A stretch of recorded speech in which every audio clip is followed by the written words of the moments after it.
ada tau dalam diri kita tu kalimah Allah tu tak banding. Kalimah Allah tu. Kalimah. Kau nak kena mukadimah dengan aku ke apa? Relax Pak. Saya chill. Nanti cerita belum habis. Kau terhuyung hayang balik mabuk.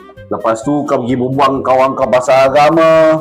Lepas tu kau apa tu panggil tu yang kau buat yang ni, yang kau asyik handphone macam ini kau berbual tu, apa nama dia? Lanat.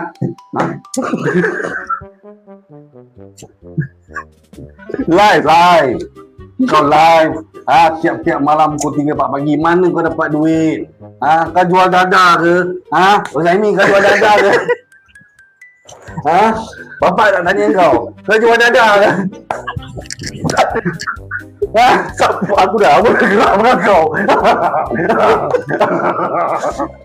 Aduh. Kau jual dada.